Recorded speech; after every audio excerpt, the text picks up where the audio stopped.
Example number 5, इसमें आपको relation किसके ऊपर दिया हुआ है? Relation is the set z। इसका मतलब है जो रिलेशन है वो z से z के अंदर है, इंटीजर्स के अंदर रिलेशन है। और इसकी डेफिनेशन दी हुई है r is equal to a comma b such that 2 divides a minus b, 2 divides a minus b। क्या मतलब हुआ इसका बेटा? 2 डिवाइड्स a माइनस b, यानी कि a माइनस b को 2 से डिवाइड करोगे तो पूरी तरह से डिवाइड हो जाएगा। या आप बोल सकते हो कि 2 is the factor of a minus b, या आप बोल सकते हो कि a minus b is a multiple of 2, कि जो a माइनस b है वो 2 का मल्टीपल होगा। ठीक है, तो आप इसको इक्वेशन में किस तरह से रिप्रेजेंट कर सकते हो? 2m, और m क्या चीज होगी? इंटीजर होगा, है ना। अगर हम बोल रहे हैं कि भाई 2 a माइनस b को डिवाइड कर रहा है तो a माइनस b 2 का मल्टीपल होना चाहिए, और 2 का मल्टीपल को अगर हम 2m से लिखेंगे तो m क्या होगा? इंटीजर होगा। ठीक है, इसको समझिए बेटा, जैसे 2 का मल्टीपल है, क्या हम इसको 2 का मल्टीपल बोल सकते हैं? 2/7 नहीं बोल सकते ना। तो जो m है वो फ्रैक्शन में नहीं हो सकता, क्या रहेगा? वो इंटीजर रहेगा, होल नंबर रहेगा, नेगेटिव भी हो सकता है, इसलिए हम इसको इंटीजर बोल रहे हैं। तो ये डेफिनेशन दी हुई है। इसको हमें प्रूव करना है कि इक्विवेलेंस रिलेशन है। तो इक्विवेलेंस रिलेशन के लिए हमें क्या क्या प्रूव करना पड़ता है?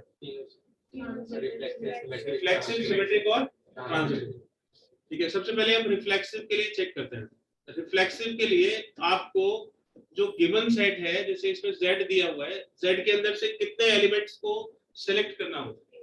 एक एलिमेंट को। तो हमने ये सपोज कर लिया कि जो a है, स्मॉल a, ये कोई इंटीजर है, और हमें इसको वेरीफाई करना होता है कि a कॉमा a z को बिलोंग करेगा। अगर ये वेरीफाई हो गया, इसका मतलब है कि हर एक एलिमेंट का खुद से रिलेशन होगा, और फिर वो रिलेशन कैसा हो जाएगा? रिफ्लेक्सिव हो जाएगा। तो ये a का a से रिलेशन होना चाहिए। तो अगर a का a से रिलेशन होगा तो ये रिलेशन रिफ्लेक्सिव हो जाएगा।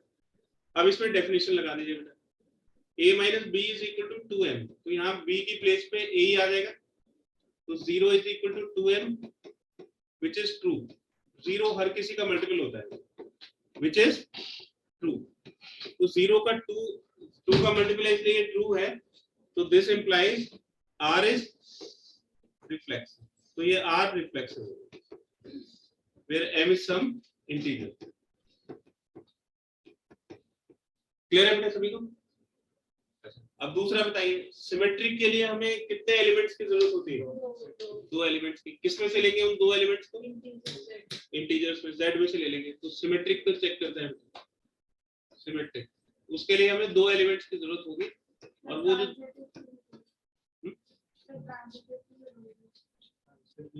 3 एलिमेंट्स की जरूरत होगी। सिमेट्रिक के लिए 2 एलिमेंट्स की जरूरत होगी। तो let a b belongs to integers.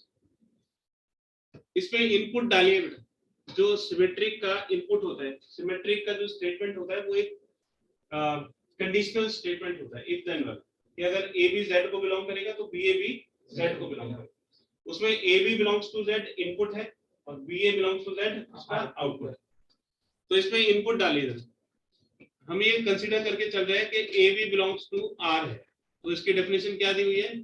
a minus b is equal to 2m, m is some integer. अच्छा, इसमें अगर माइनस कॉमन ले ले तो ये b माइनस a हो जाएगा, है ना। तो b माइनस a की वैल्यू किसके बराबर हो जाएगी? माइनस 2m, यानी कि 2 ऑफ माइनस m। अब आप बताइए कि इंटीजर का नेगेटिव इंटीजर होता है या नहीं होता है? तो माइनस m भी एक नया इंटीजर बन जाएगा। तो ये जो माइनस m है, इसको हमने p लिख दिया, where p is equal to minus m and which is also an integer। Clear है बेटा? माइनस 2m को 2 इंटू माइनस m लिख सकते हैं ना। 2 हमने अलग कर लिया क्योंकि हमें उसको 2 का मल्टीपल शो करना है। इंटीजर का नेगेटिव, जैसे 2 का नेगेटिव माइनस 2 एक नया इंटीजर हो जाएगा, तो हम उसको माइनस m को एक नया इंटीजर p लिख सकते हैं, है ना। तो ये 2 का मल्टीपल हो गया ना, b माइनस a। और अगर b माइनस a 2 से डिवाइड हो रहा है या 2 का मल्टीपल है, इसका मतलब b का a से रिलेशन हो गया। और ये किसकी कंडीशन है? This is implying R is symmetric. तो हमने ये प्रूव कर दिया कि अगर ए बी आर को बिलोंग करेगा तो बी ए भी आर को बिलोंग करेगा. क्लियर है?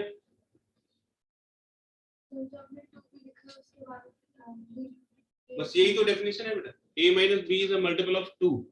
ये रिलेशन की डेफिनेशन है. अब यहाँ पे b माइनस ए हो गया, यानी कि a की जगह b आ गया और b की जगह a हो गया, तो b comma a belongs to r हो गया.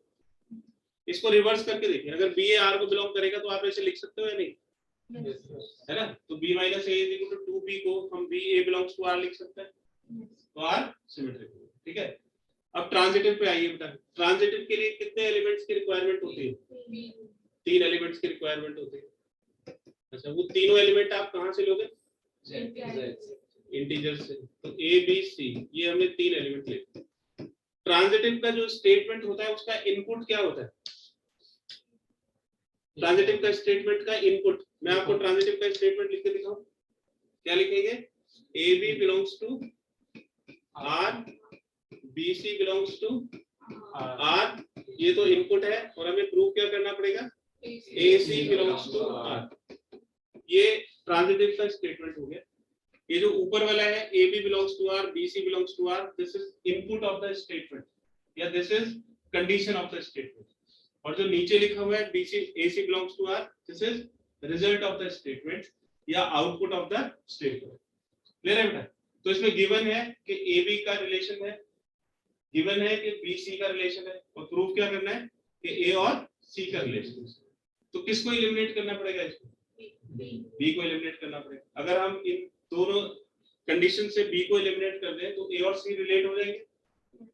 अच्छा, पहले इसकी डेफिनेशन लगाइए. a b belongs to r की डेफिनेशन को यूज करिए. क्या हो जाएगा? a minus b is equal to 2n. और b c belongs to r की डेफिनेशन को यूज करिए 2n.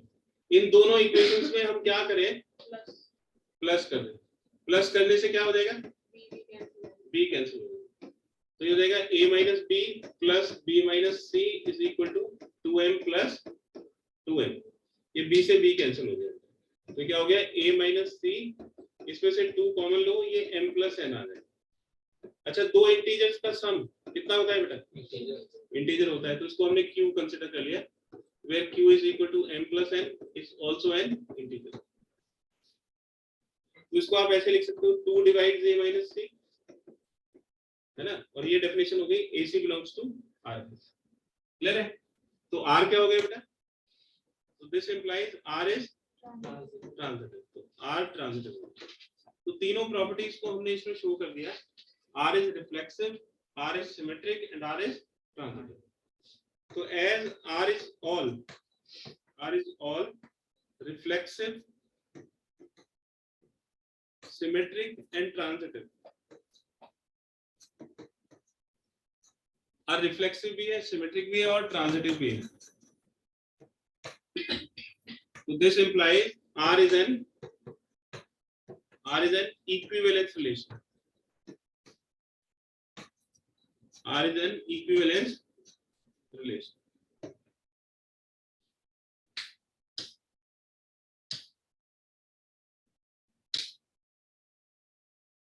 आपको सेट दिया हुआ है. रिलेशन जो है वो a सेट के ऊपर डिपेंड है. मतलब a से a में एक रिलेशन है और a की वैल्यू दे रखी है आपको 1 से लेके 14 तक के एलिमेंट्स, 1 2 3 till 14. और रिलेशन की डेफिनेशन दी हुई है r is equal to x, y such that 3x minus y is equal to 0. ठीक है. इसमें एक चीज अंडरस्टूड है बेटा, ये जब आप लिख रहे हो x, y 3x minus y is equal to 0, तो उसमें ये अंडरस्टूड है नहीं कि x y a को बिलोंग करेंगे, है ना? क्योंकि जो रिलेशन अगर a से a के ऊपर है तो x और y सारे एलिमेंट्स a के अंदर से ही आएंगे. आपको ये जो x, y है ना, इस तरह के सारे एलिमेंट्स को ढूंढना है कि x, y क्या हो सकता है. अच्छा, अगर 3x minus y is equal to 0 है तो इसको आप ऐसे लिख सकते हो y is equal to 3x. तो ये x और y का रिलेशन हो गया. आप इसमें x की वैल्यू इंसर्ट करते जाइए, आपको y की वैल्यू मिलती चली जाएगी. x की सबसे कम वैल्यू क्या है बेटा? 1. तो अगर आप x को 1 डालोगे तो y कितना हो जाएगा? 3. x को 2 डालोगे तो 6, फिर 3 9 और फिर 4 12, फिर 5, 15, लेकिन 15 इसमें अवेलेबल नहीं है, बस यही 4 एलिमेंट्स आएंगे। क्लियर है बेटा? तो ये रिलेशन के सारे एलिमेंट्स आपने लिख दिए, जो डेफिनेशन है उसको यूज करके आपने रिलेशन को रोस्टर फॉर्म में लिख दिया, है ना? जैसे सेट का रोस्टर फॉर्म होता है ना, सारे एलिमेंट्स को आप लिख देते हो उसी तरह। अब ये रिलेशन आपके पास इस तरह से रोस्टर फॉर्म में आ गया। रोस्टर फॉर्म का मतलब है कि उसका एक एक एलिमेंट आपको दिखाई दे रहा है। तो अब उसने पूछा है कि रिफ्लेक्सिव है, सिमेट्रिक है या ट्रांजिटिव है, आप उसको बताइए। सबसे पहले बताइए रिफ्लेक्सिव है क्या? नहीं, रिफ्लेक्सिव नहीं, क्योंकि 1,1 बिलोंग्स टू R नहीं है, इसका मतलब R इज नॉट रिफ्लेक्सिव। बाकी एलिमेंट्स को देखने की जरूरत नहीं, अगर एक भी एलिमेंट ऐसा है जिसका खुद से रिलेशन नहीं है तो रिलेशन रिफ्लेक्सिव नहीं है। क्लियर है? अच्छा, अब आप बताइए कि सिमेट्रिक है या नहीं? क्यों नहीं है बताइए? तो आप कोई भी एक एलिमेंट लिख सकते हो, जैसे 1,3 R को बिलोंग करता है, बट 3,1 R को बिलोंग नहीं करता, and this implies R is not symmetric. तो नेगेटिव बताना बहुत आसान है। अगर आपको ये प्रूव करना है कि रिफ्लेक्सिव नहीं है या सिमेट्रिक नहीं है या ट्रांजिटिव नहीं है, तो आप सिर्फ एक ही एग्जांपल से उसको प्रूव कर सकते हो कि जो रिलेशन है वो सिमेट्रिक नहीं है या ट्रांजिटिव नहीं है, लेकिन एक एग्जांपल से रिफ्लेक्सिव या सिमेट्रिक नहीं बता सकते, है ना? पॉजिटिव स्टेटमेंट को तो आपको एक जनरल प्रूफ देना पड़ेगा, मतलब सारे एलिमेंट्स के लिए प्रूफ देना पड़ेगा, और नेगेटिव स्टेटमेंट के लिए एक एग्जांपल ही सफिशिएंट है ना? तो अगर आप एक भी एग्जांपल ऐसा ढूंढ लेते हो जिसमें रिफ्लेक्सिव नहीं है, तो आप बोल दोगे कि रिफ्लेक्सिव नहीं है रिलेशन। अगर एक एग्जांपल ऐसा मिलता है कि सिमेट्रिक नहीं है, तो आप बोल दोगे कि रिलेशन सिमेट्रिक नहीं है। क्लियर है? अच्छा, ट्रांजिटिव का बताइए, ट्रांजिटिव है या नहीं? बताइए क्यों नहीं? 1,3 R को बिलोंग करता है, 3,9 R को बिलोंग करता है, 1,9 R को बिलोंग नहीं करता है, इसका मतलब R इज नॉट ट्रांजिटिव। ठीक है? तो ये ना तो रिफ्लेक्सिव है, ना सिमेट्रिक है, ना ट्रांजिटिव।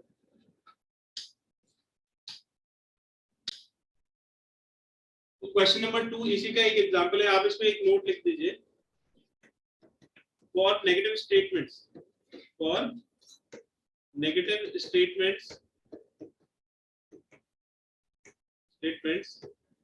नेगेटिव स्टेटमेंट का मतलब है not reflexive etcetera. An example is sufficient to prove it.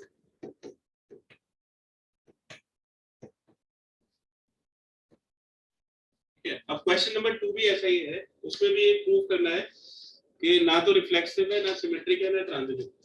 आप जब भी कोई रिलेशन लिखते हो ना, तो ये जरूर लिखिए कि वो रिलेशन किस सेट के ऊपर डिफाइंड है। क्वेश्चन नंबर 2 में रिलेशन किसके ऊपर डिफाइंड है बेटा? ए सेट के ऊपर, आर के ऊपर डिफाइंड है। आर मतलब रियल नंबर। तो रिलेशन जो है वो पहले वाला जो आर है वो तो रिलेशन को बताता है, और बाद के जो दोनों आर है वो रियल नंबर्स के लिए है। और रिलेशन की डेफिनेशन है R is equal to A, B such that A is less than or equal to B square। और आपको ये प्रूव करना है कि ये ना तो रिफ्लेक्सिव है, ना सिमेट्रिक है, ना ट्रांजिटिव। तो इनके लिए आपको एग्जांपल्स ढूंढने, क्योंकि नेगेटिव स्टेटमेंट को आप एग्जांपल से ही प्रूव कर सकते हो। और वो एग्जांपल कैसा होना चाहिए ए बी का, कि वो रियल नंबर्स होने चाहिए, है ना? तो आप इसमें सबसे पहले रिफ्लेक्सिव के लिए चेक करिए। अगर मैं 1/2 का रिलेशन 1/2 से दिखाऊं, तो इसकी डेफिनेशन हो जाएगी 1/2 इज लेस देन और इक्वल टू 1/2 स्क्वायर, यानी कि 1/2 इज लेस देन और इक्वल टू 1/4। क्या ये ट्रू है? And this is a false statement. तो इसका मतलब हो गया कि 1/2 1/2 R को बिलोंग नहीं करता है। तो इससे हमने ये प्रूव कर दिया कि R is not reflexive, R reflexive नहीं। अब सिमेट्रिक में आपको ढूंढना पड़ेगा कि A का B से रिलेशन है, लेकिन B का A से रिलेशन नहीं है। जैसे 2,5 बिलोंग्स टू R, इसका मतलब हो गया 2 इज लेस देन और इक्वल टू 5 स्क्वायर। ये स्टेटमेंट ट्रू है या नहीं है? अब इसको रिवर्स करिए, 5,2 बिलोंग्स टू आर, इसका मतलब हो गया 5 इज लेस देन और इक्वल टू 2 स्क्वायर। ये ट्रू है या नहीं? तो आप इसको लिख सकते हो कि 2,5 आर को बिलोंग करता है, एंड दिस इंप्लाइज 5,2 आर को बिलोंग नहीं करता। तो इसका मतलब हो गया आर इज नॉट सिमेट्रिक, तो आर सिमेट्रिक नहीं। हाँ बेटा कुछ पूछ रहे थे आप? सर वो 2 तो लेस है ना, तो एक एक एक जो केस है वो तो बराबर नेक्स्ट वाले में कौन सा? ये ट्रू नहीं है। नो सर, ये जो दूसरा वाला है 2,5 बिलोंग टू आर, तो 2 इज लेस देन 5 स्क्वायर, ये तो सही पर इक्वल टू। ये जो लेस देन इक्वल टू का साइन है, इसको पूरा पढ़ के बताइए कि इसको बोलते क्या है। लेस देन और है ना, और में दोनों का ट्रू में जरूरी नहीं है ना, दोनों में से कोई एक ट्रू है तो ये स्टेटमेंट ट्रू। क्लियर है?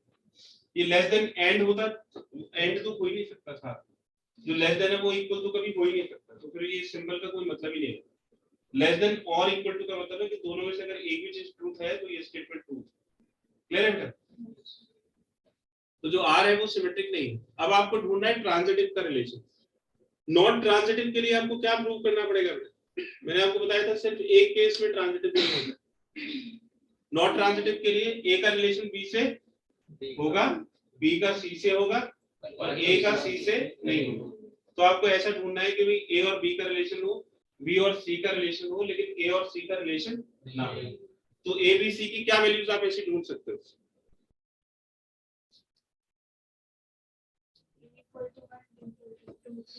10 का 5 से रिलेशन ट्रू है या नहीं है? 10 इज लेस देन और इक्वल टू 5 स्क्वायर, ट्रू है। 5 का 3 से,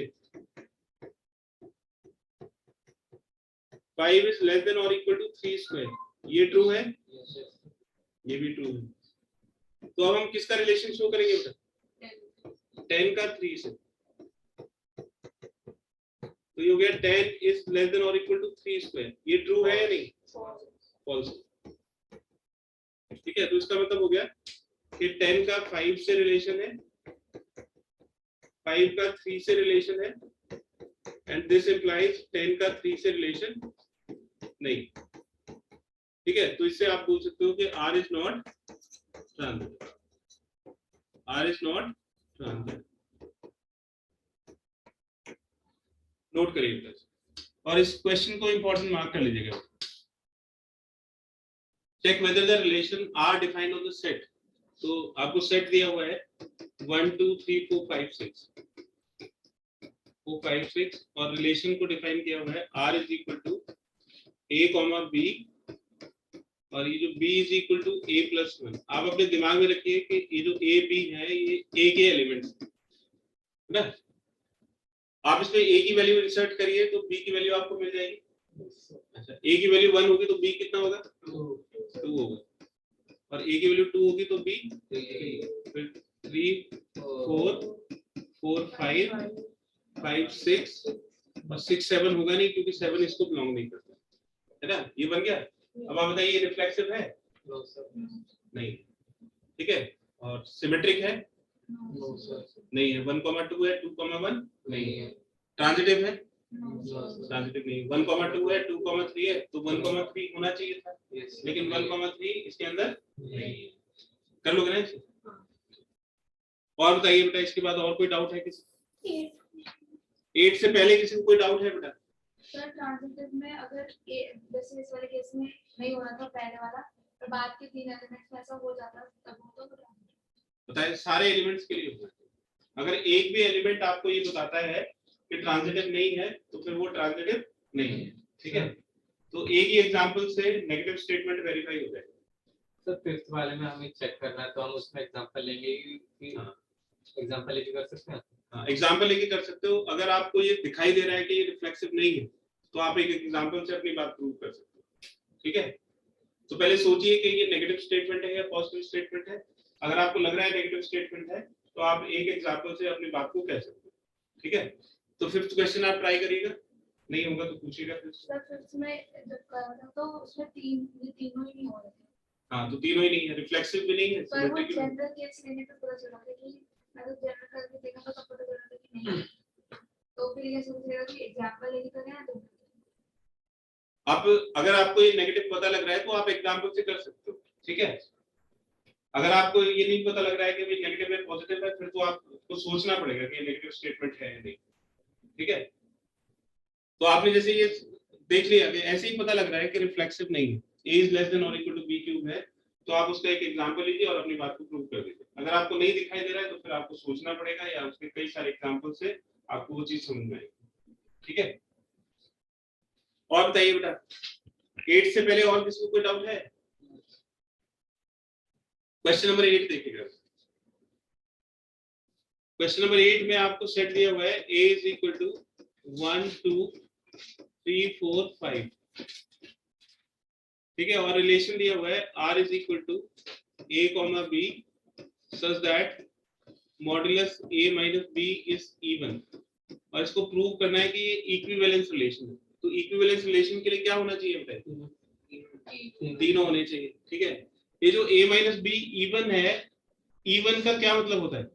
मल्टीपल ऑफ 2। तो आप इसको लिख सकते हो a minus b is equal to 2m where m belongs to integers, लिख सकते हो ना बेटा? आप इसको ये जो a minus b belongs to 2m है, इसका मतलब समझ में आ रहा है कि 2m हम इवन के लिए लिख सकते हैं। मैंने आपको लास्ट क्लास में ये लिखवाया था, एक क्वेश्चन ऐसे ही कराया था, modulus a minus b is equal to 4m, वो 4 का मल्टीपल था, और इवन का मतलब क्या हो गया? 2 का मल्टीपल। तो आप इसका जनरल प्रूफ कर सकते हो, ठीक है। किसका डाउट था बताइए? कर लोगे ऐसे ही, जैसे 4m का था। एक बार और इसको देख लीजिए, रिफ्लेक्सिव के लिए कितने एलिमेंट्स की जरूरत होगी? एक एलिमेंट की जरूरत होगी। तो इसका कोई एक एलिमेंट आप सपोज कर लीजिए, तो हमने a के अंदर से स्मॉल a 1 2 3 4 5 सभी को रिप्रेजेंट करेगा। तो a comma a belongs to r का क्या मतलब हो गया? Modulus a minus a is even, यानी कि 0 इज इवन। 0 इवन होता है या नहीं? ट्रू है। तो देयरफॉर r इज रिफ्लेक्सिव। तो r रिफ्लेक्सिव है। सिमेट्रिक के लिए कितने एलिमेंट्स की जरूरत होती है? तो हमने ये सपोज किया कि a b कैपिटल A को बिलोंग करता है। इनपुट डालिए कि a b r को बिलोंग करता है, तो इसका मतलब हो गया कि a minus b is even. अच्छा, मॉडुलस a माइनस b को b माइनस a लिख सकते हैं, because modulus a minus b is equal to modulus b minus a, और ये हो गया b comma a belongs to r, तो हो गया r इज सिमेट्रिक। ट्रांजिटिव के लिए कितने एलिमेंट्स की जरूरत होती है? 3 एलिमेंट्स की जरूरत होती है। तो ट्रांजिटिव के लिए हम इसके अंदर से 3 एलिमेंट ले लेंगे। तो let a b c belongs to a। Input डालिए, a b r को बिलोंग करता है और b c r को बिलोंग करता है। ये हमने इसके अंदर इनपुट डाल दिया। तो इसका मतलब हो गया modulus a minus b is equal to 2m और modulus b minus c is equal to 2m n comma n belongs to integers. Modulus हटाइए, ये प्लस माइनस 2m आ जाएगा, फिर b minus c is equal to plus minus 2m। Clear है? b को eliminate करना है, तो a minus b plus b minus c, ये हो जाएगा plus minus 2m plus minus 2m। दोनों इक्वेशंस को ऐड कर दिया जिससे कि b कैंसिल हो गया। a minus c is equal to plus minus 2, common निकाला है m प्लस n। मॉडुलस लगाओगे तो ये हो जाएगा modulus plus minus 2 m plus 1। तो प्लस माइनस 2 का मॉडुलस तो 2 हो जाएगा, और ये m plus n, plus minus modulus से खत्म हो जाएगा। दो इंटीजर्स का सम क्या होता है? एक नया इंटीजर होता है। p is equal to modulus m plus n belongs to integers. तो a माइनस c 2 का मल्टीपल है, इसका मतलब a कॉमा c r को बिलोंग करेगा और r ट्रांजिटिव। तो इसमें हमने तीनों चीजें प्रूव कर दी है ना, रिफ्लेक्सिव भी है, सिमेट्रिक भी है और ट्रांजिटिव। ये इसका जनरल प्रूफ है। आप इसके सारे एलिमेंट से भी इस चीज को वेरीफाई कर सकते हैं। इसका दूसरा मेथड देखिए, मेथड नंबर 2। तो आप इसमें से सारे एलिमेंट्स के निकाल सकते हो या नहीं? रिलेशन को लिखिए बेटा, रिलेशन को क्या लिख सकते हैं? अगर हम 1 लेते हैं तो 1 में से किस किस को माइनस करें तो वो इवन हो जाए। तो 1 का रिलेशन 1 के साथ होगा, 1 का रिलेशन 3 के साथ होगा और 1 का रिलेशन 5 के साथ होगा। क्लियर है बेटा? फिर अगर हम 2 लेते हैं तो 2 का 2 के साथ होगा, 2 का 4 के साथ होगा। अगर 3 लेते हैं तो 3 का 3 के साथ, 3 का 1 के साथ और 3 का 5 के साथ। 4 लेते हैं तो 4 का 2 के साथ और 4 का 4 के साथ। 5 लेते हैं तो 5 का 1 के साथ, 5 का 3 के साथ और 5 का 5 के साथ, है ना? तो आपको पता है कि अगर दो ऑड नंबर्स को माइनस करो तो इवन आएगा, दो इवन नंबर्स को माइनस करो तो भी इवन आएगा। तो ऑड का रिलेशन ऑड से होगा और इवन का रिलेशन इवन से होगा। अच्छा, आप इसको रिफ्लेक्सिव प्रूव कर सकते हो बेटा? As a comma a belongs to R for all a belongs to A, है ना? 1, 1, 2, 2, 3, 3, 4, 4, 5, 5 सबको अलग अलग लिखने की जरूरत नहीं है। हमने इसको डिवाइड कर दिया कि a कॉमा a R को बिलोंग करता है a के सारे एलिमेंट्स के लिए। तो इसमें स्मॉल a की वैल्यू 1 भी होगी, 2 भी होगी, 3 भी होगी, 4 भी होगी और 5 भी होगी। ठीक है, तो इससे आप क्या लिख सकते हो? R is reflexive. सिमेट्रिक को देखिए, as a comma b belongs to R implies b comma a belongs to R for all ab belongs to R. So this implies R is symmetric. तो R symmetric, ठीक है? तो जितने भी elements हैं सबके रिवर्स एलिमेंट भी आपको उसके अंदर मिल रहे हैं। फिर नेक्स्ट है as AB belongs to R, BC belongs to R implies AC belongs to R for all AB belongs to R and BC belongs to R. This implies R is, ठीक है? तो इसके अंदर तीनों प्रॉपर्टीज हो गई, तो इसका मतलब R क्या हो गया? एक इक्विवेलेंस रिलेशन। अच्छा, इसमें एक और पार्ट प्रूव करने के लिए बोल रहा है, तो इसका सेकंड पार्ट देखिएगा। इसके सेकंड पार्ट में क्या प्रूव करने के लिए बोल रहा है? Show that all the elements of 1, 3, 5 are related to each other and 2, 4 are related to each other. तो इसका नेक्स्ट पार्ट देखिएगा।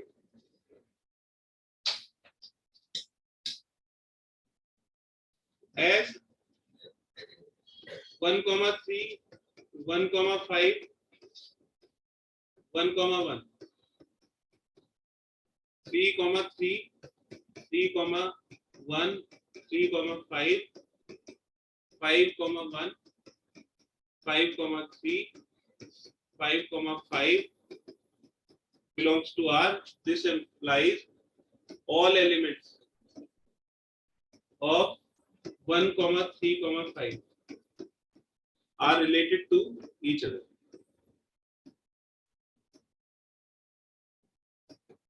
ठीक है, इस सेट के अंदर 3 एलिमेंट्स हैं। अगर ये सब एक दूसरे के साथ रिलेटेड होंगे तो कुल 9 एलिमेंट्स बन जाएंगे, है ना? 9 एलिमेंट्स आपको दिखाई दे रहे हैं। इसका मतलब हर एक एलिमेंट इस सेट के हर एक एलिमेंट के साथ रिलेटेड है ना? तो 3 एलिमेंट है, तीनों के साथ रिलेटेड है, तो 3 3 जा 9 ऑर्डर पेयर्स बन रहे हैं। दिख रहे हैं आपको 9 ऑर्डर पेयर्स? एंड फिर और इवन वाले देखिए बेटा, 2, 2, 2, 4, 4, 2, 4, 4 ये सब R को बिलोंग करते हैं। तो this implies all elements of 2, 4 are related to each other. तो ये सब अगर एक दूसरे के साथ रिलेटेड होंगे तो 2, 2 जा 4 ऑर्डर पेयर्स बनेंगे, है ना? 4 इसके अंदर है। एंड 1, 2 आपस में रिलेटेड नहीं, ठीक है? और 1, 4 आपस में रिलेटेड नहीं, etc. implies no elements of 1, 3, 5 are related to any element of 2, 4. ठीक है, ये prove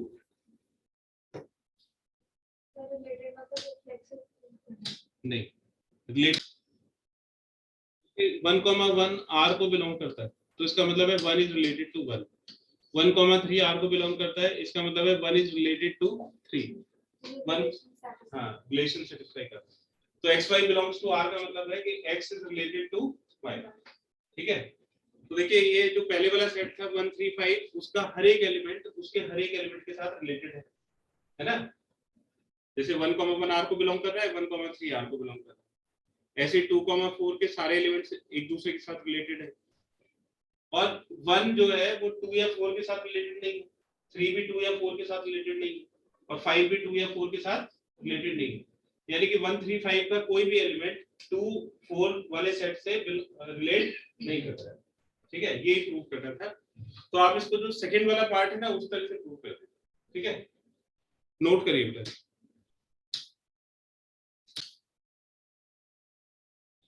So that the relation R in the set of A of points in a plane. तो जो रिलेशन है वो किसके ऊपर डिफाइंड है बेटा? Relation is from A to A, और A क्या है? Set of points in plane. Set of points in plane. Relation की डेफिनेशन देखिए. रिलेशन दिया हुआ है R is equal to P, Q such that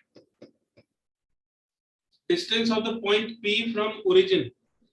कैसे डिनोट कर सकते हैं बेटा इसको? Distance of point P from the origin. P point की डिस्टेंस ओरिजिन से कैसे डिनोट करोगे इसको? इसको डिनोट करेंगे OP से, है ना. जैसे A और B के बीच की डिस्टेंस AB, तो ये क्या हो गया? OP. OP मतलब distance of origin from point P. O और P के बीच की डिस्टेंस ये किसके इक्वल है? OQ के equal, where O is origin. समझ आ रहा है बेटा? ये जो P और Q है ये पॉइंट्स हैं प्लेन के, यानी कि PQ A को बिलोंग करते हैं. इसको इक्विवेलेंस रिलेशन प्रूव करना है. ठीक है, तो इक्विवेलेंस रिलेशन प्रूव करना है मतलब रिफ्लेक्सिव प्रूव करना है. जनरल प्रूफ देना पड़ेगा. तो रिफ्लेक्सिव के लिए कितने एलिमेंट सिलेक्ट करने पड़ेंगे? रिफ्लेक्सिव के लिए कितने एलिमेंट्स की जरूरत होती है? एक. ये एक एलिमेंट हमने ले लिया, सपोज करिए P, और ये जो P है ये कैपिटल A को बिलोंग करता है. फिर हमें इनपुट डालना पड़ेगा P का P से रिलेशन है, इसको चेक करना है. तो according to the definition of relation OP किसके इक्वल होगा? ये ट्रू है या नहीं? ट्रू है, because everything is equal to itself. OP के इक्वल है. इसका क्या मतलब हुआ? R is reflex. सिमेट्रिक के लिए कितने एलिमेंट्स की जरूरत पड़ेगी? 2 एलिमेंट्स की जरूरत पड़ेगी. 2 एलिमेंट कहां से आएंगे? A से. तो let P, Q belongs to A. Input डालिए इसमें P का रिलेशन Q से. क्या प्रूव करना पड़ेगा? Q का रिलेशन P से. तो OP OQ के इक्वल हो गया. इससे हम OQ is equal to OP भी लिख सकते हैं. ऑर्डर रिवर्स हो गया, मतलब Q का रिलेशन P से. तो this implies R is symmetric. तो ये R सिमेट्रिक है. ठीक है, फिर ट्रांजिटिव. ट्रांजिटिव के लिए कितने एलिमेंट्स की जरूरत पड़ेगी? 3 एलिमेंट्स की जरूरत पड़ेगी. तो ट्रांजिटिव के लिए हमने इसमें 3 एलिमेंट सपोज कर लिए. PQS belongs to A. R इसलिए नहीं ले रहे हैं क्योंकि कंफ्यूजन होगा. R रिलेशन को लिखता है ना, तो इसलिए PQS. तो इनपुट हमने डाला PQ R को बिलोंग करता है, QS R को बिलोंग करता है. तो प्रूव क्या करना पड़ेगा? PS R को बिलोंग करता है. तो किसको एलिमिनेट करेंगे? Q को एलिमिनेट करेंगे. तो OP OQ के इक्वल हो जाएगा और OQ OS के इक्वल हो जाएगा. इसका मतलब OP is equal to OQ is equal to OS. तो OP OS के इक्वल हो गया या नहीं? OP OS के इक्वल हो गया, मतलब P, S R को बिलोंग करेगा. और this means R is transitive. तो R ट्रांजिटिव हो गया, and hence R is an equivalence relation. तो अगर रिलेशन में तीनों प्रॉपर्टीज हैं, रिफ्लेक्सिव है, सिमेट्रिक है और ट्रांजिटिव है, तो इसका मतलब हो गया कि R जो है वो इक्विवेलेंस रिलेशन होगा। क्लियर है बेटा? अच्छा, इसका दूसरा पार्ट है further show that the set of all points related to P। तो हमने ये सपोज कर लिया कि let P1 P2 till Pn are related to P, are related to P। तो इसका मतलब क्या हुआ कि OP1 OP2 OP3 till OPn ये सब OP के इक्वल होंगे, है ना? ये जो सारी डिस्टेंसेस हैं इनमें एक पॉइंट कॉमन है। कौन सा पॉइंट कॉमन है? O point common. तो ऐसा कब होता है? जब एक पॉइंट से बहुत सारे इनफाइनाइट पॉइंट्स का डिस्टेंस इक्वल होता है, है ना? ठीक है, वो सारी रेडिया इक्वल होती है और वो जो कॉमन पॉइंट है उसको क्या बोलते हैं? सेंटर। तो इसमें सेंटर क्या हो गया? O। और सर्किल के ऊपर पड़ने वाले पॉइंट्स कौन कौन से हो गए? P1 P2 P3 Pn P, all these points will lie on the surface। तो यहाँ पे हम लिखेंगे which is definition of the circle, which is definition of the circle with center at O। ठीक है, तो प्रूव हो गया या नहीं? दोबारा से देखिए इस क्वेश्चन में क्या कहता है वो, show that the set of all points related two point P। तो P पॉइंट से कौन कौन से पॉइंट्स रिलेटेड है? P1 P2 Pn, ये सारे पॉइंट्स रिलेटेड है। ठीक है, अच्छा ये सब सर्किल की सर्कमफेरेंस के ऊपर लाई करेंगे, तो उनका जो कॉम्बिनेशन है वो सर्किल को रिप्रेजेंट करेगा या नहीं? ठीक है, तो इसी स्टेटमेंट से प्रूफ हो गया कि जो रिलेशन से इक्वेशन आ रही है OP1 is equal to OP2 is equal to OP3 till OP, which is definition of the circle is center at O। ठीक है, नोट करिए।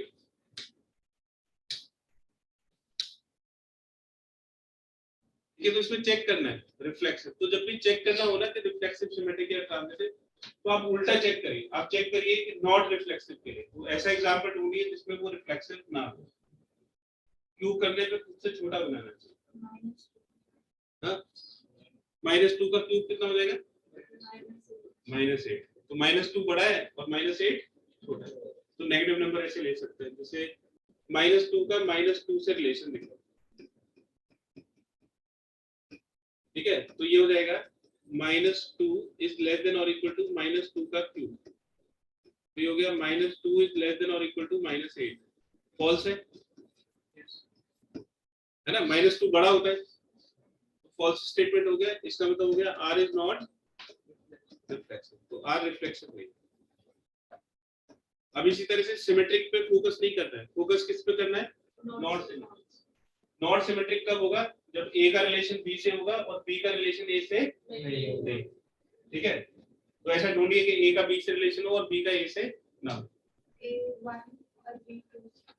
A1 और B2, 1 2 belongs to R। इसका मतलब है 1 is less than or equal to 2 cube. True है।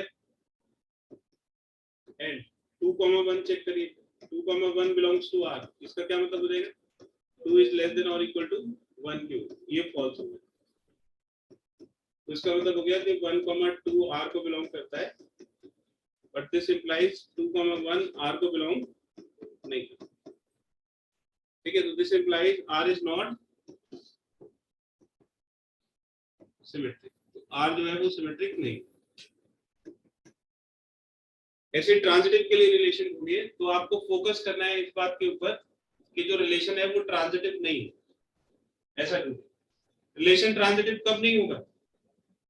जब A का B से रिलेशन होगा, B का C से होगा और A का C से नहीं होगा। ठीक है, तो ऐसा कुछ ढूंढिए। 10,5 belongs to R। इसका मतलब हो गया 10 is less than or equal to 5 cube. ये ट्रू है या नहीं है? ट्रू है।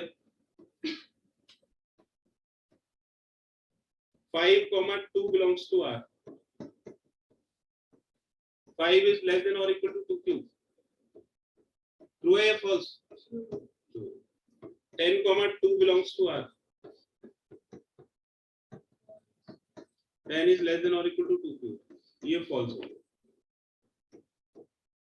So this implies 10,5 belongs to R, 5,2 belongs to R, will imply 10,2 will not belong to.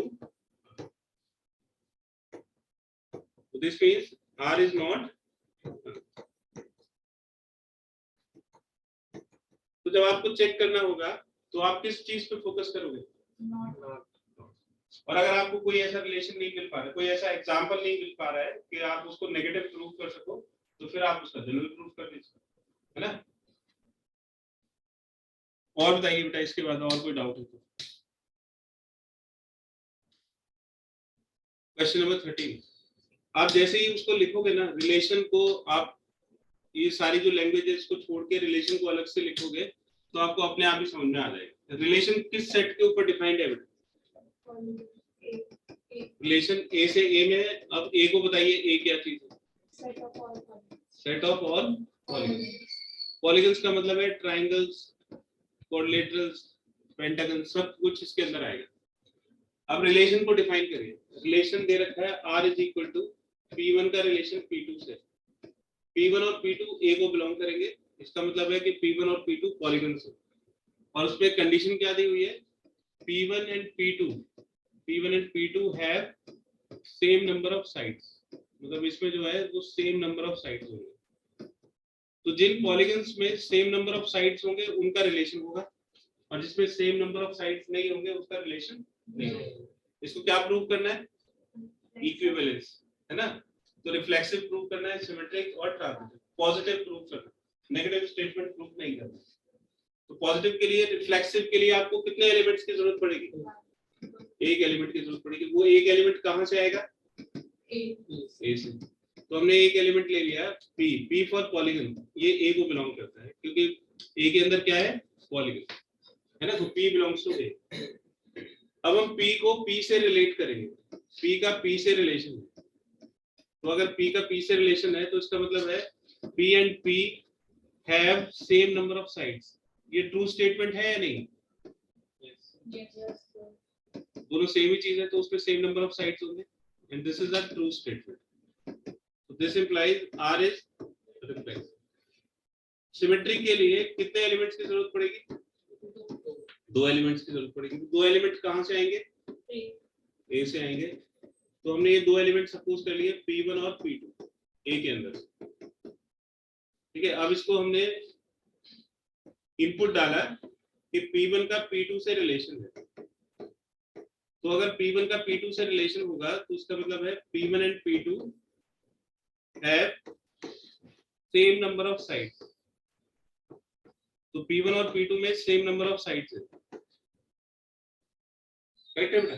अब इसका ऑर्डर हमें रिवर्स करना है. P1 की जगह P2 और P2 की जगह P1. तो P2 and P1 have same number of sides. इसको लिख सकते हैं हम ऐसे या नहीं? Yes. अगर P2 और P1 में सेम नंबर ऑफ साइड्स है तो इसका मतलब P2 का P1 से रिलेशन हो जाएगा. तो this implies R is symmetric. तो R सिमेट्रिक होगा. ठीक है. इसी तरह से ट्रांजिटिव के लिए बताइए. ट्रांजिटिव के लिए कितने एलिमेंट्स की जरूरत होगी? 3 एलिमेंट्स की जरूरत होगी. तो 3 एलिमेंट किस सेट से आएंगे? A के अंदर से. Let P1, P2 and P3 belongs to A. Input डालिए बेटा. P1 का रिलेशन P2 से है और P2 का रिलेशन P3 से. इसको डेफिनेशन को लिख दीजिए. P1 and P2 have same number of sides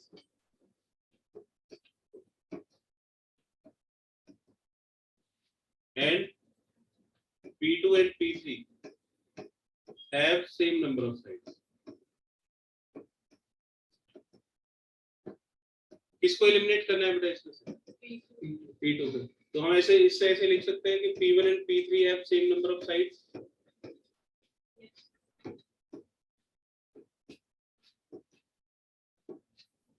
तो P1 का रिलेशन किससे हो गया? P3 से. So P1 P3 belongs to R and this implies R is transitive. तो अगर आर में ये तीनों प्रॉपर्टीज हो गई, वो रिफ्लेक्सिव भी है और सिमेट्रिक भी है और ट्रांजिटिव भी है, तो this implies R is an equivalence relation. इसका सेकंड पार्ट पढ़िए बेटा, क्या प्रूव करना है सेकंड पार्ट में?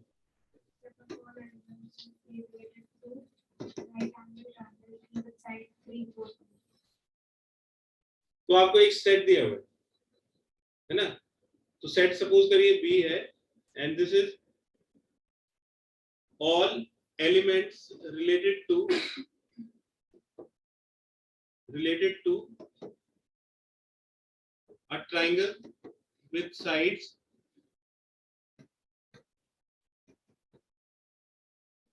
3, 4 and 5 यूनिट्स। ठीक है, तो ये आपको जो रिलेशन है वो किस किस के बीच में रिलेशन बताता है? आपको बताना है कि वो सेट बताना है, बी एक सेट है जिसमें वो सारे एलिमेंट्स हैं जो एक ट्राइंगल के साथ रिलेट करेंगे। तो रिलेशन की डेफिनेशन को देखो, उसमें रिलेशन किस किस को बताता है? दो पॉलीगन्स के बीच में रिलेशन को बताता है, P1 और P2 के बीच में। तो P1 और P2 के बीच में रिलेशन की डेफिनेशन क्या है? P1 and P2 have same number of sides. आपको P1 दिया हुआ है, P1 क्या है? Triangle with sides 3, 4 and 5। तो ट्राइंगल में कितनी साइड्स है? तो कौन से पॉलीगन्स ऐसे होते हैं जिसमें 3 साइड्स होती हैं? तो सारे ट्राइंगल्स होते हैं जिनमें 3 साइड्स होती हैं। तो ये जो B है ये क्या हो जाएगा? ऑल ट्राइंगल्स, है ना? तो B is set of all triangles. तो B is set of all triangles as all triangles have 3 sides। Question समझ में आ रहा है बेटा आपको? इसने पूछा है कि इस ट्राइंगल से रिलेटेड सारे एलिमेंट्स का सेट बताइए कि इस ट्राइंगल से जो जो एलिमेंट्स रिलेट हो सकते हैं उनको एक सेट के अंदर बंद करें। रिलेशन की डेफिनेशन है कि वो पॉलीगन्स आपस में रिलेटेड होंगे जिसमें सेम नंबर ऑफ साइड्स होंगे। क्लियर है? तो सारे ट्राइंगल्स में सेम नंबर ऑफ साइड्स होती है, ठीक है? तो सारे ट्राइंगल्स इस वाले ट्राइंगल से रिलेट हो जाएंगे। तो उस सेट के अंदर आप सारे ट्राइंगल्स लिख दोगे। तो बी क्या हो गया? Set of all triangles as all triangles have 3 sides. ठीक है, तो जो रिक्वायर्ड सेट है वो क्या हो जाएगा? Set of all triangles. Clear है बेटा? और बताइए, और कोई डाउट?